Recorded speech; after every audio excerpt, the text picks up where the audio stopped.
En aquel tiempo, al bajar Jesús del monte, lo siguió mucha gente. En esto se le acercó un leproso, se arrodilló y le dijo: Señor, si quieres, puedes limpiarme. Extendió la mano y lo tocó, diciendo: quiero, queda limpio. Y enseguida quedó limpio de la lepra.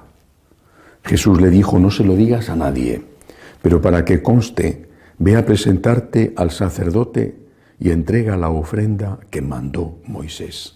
Palabra del Señor. Gloria a ti, Señor Jesús. Un milagro de Jesús, uno más, un extraordinario milagro que en esta ocasión, como en otras, tuvo como beneficiado a un leproso. ¿Qué hizo después el leproso?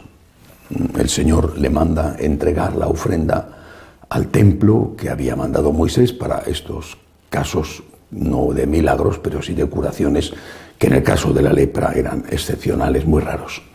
Tenía que ir al templo, presentarse, allí le examinarían para ver si de verdad estaba curado, y eso le permitiría volver a reintegrarse a la sociedad, porque los leprosos vivían excluidos.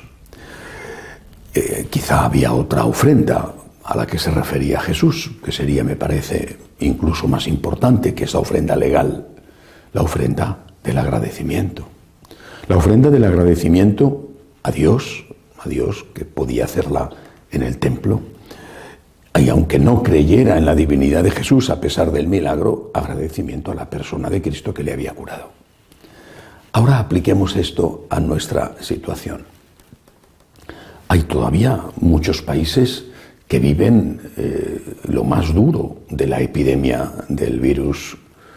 Muchos en Latinoamérica, aunque hay excepciones, la situación no está ni mucho menos en vías de solución. Pienso Panamá con un cambio fulgurante en la ministra de Sanidad que llevaba todo este tema. El crecimiento terrible en México, muchísimo más de lo que dice el gobierno. La situación en Chile, que es grave, Perú, Ecuador, que ha vivido imágenes espantosas en las calles de Guayaquil. Incluso el gigante Estados Unidos, ahora la epidemia desplazándose hacia el sur del país, la Florida, Texas, Arizona. Hay mucha gente que lo está pasando aún muy mal. Y lo que viene, que es la espantosa crisis económica que va a suponer quizá más muertos o más violencia, y por tanto peor todavía que el origen de la crisis, que es el virus. En Europa hay rebrotes, o sea, la situación tampoco está controlada. Pero, ¿qué hacemos nosotros? ¿Qué hacemos? Los que no tienen fe, pues tendrán que actuar, en fin, según su falta de fe. Pero nosotros, los católicos, ¿qué hacemos? Cuando se ha abierto la posibilidad de ir al templo a orar, que en muchos sitios ha estado siempre disponible, o de ir al templo a celebrar misa manteniendo unas medidas de seguridad, lo que se ha visto es que muchos católicos no van, muchos católicos practicantes no van.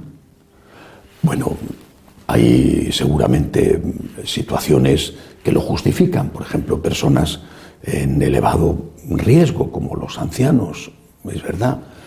También hay personas, una de ellas, por ejemplo, me escribió hace unos días, que han contraído en este tiempo un síndrome de terror, de pánico, y que ahora tienen muchísimo miedo a salir a la calle. Bueno, pero otros no van, simplemente por comodidad y por pereza. No me refiero, insisto, a los países donde aún no se puede ir a misa, sino a aquellos donde ya se puede ir.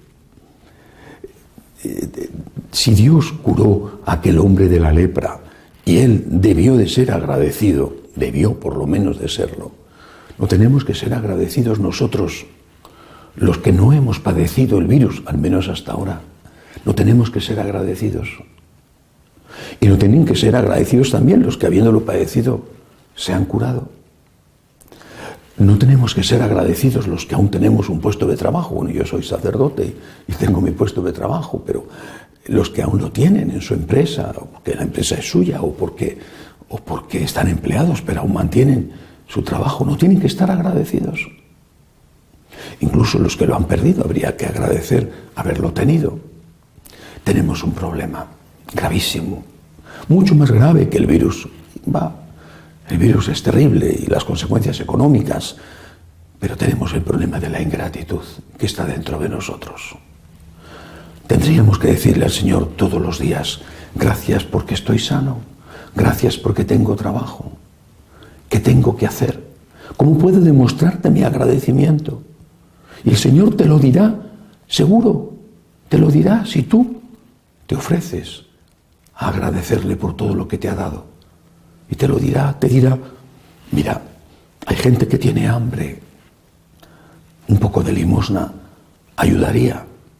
O te dirá: estoy en la iglesia esperándote y necesitándote, en la medida en que sea prudente, pero también aceptando ciertos riesgos, porque también vas a la calle, a la compra, por ejemplo. Vente a verme, vente a la iglesia a hacerme una visita, vente a misa.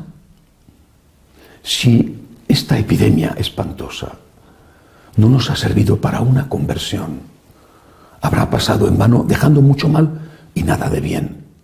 En cambio, si nos hemos convertido, si hemos vuelto al amor primero, al amor del agradecimiento, a pesar de tanto sufrimiento, habrá merecido la pena.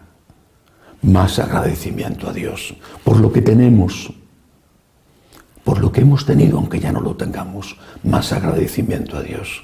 Que ese sea el fruto del milagro de Dios por nosotros, y que ese sea el fruto que encontró el Señor en aquel leproso curado y que tenga que encontrar en nosotros. Que así sea.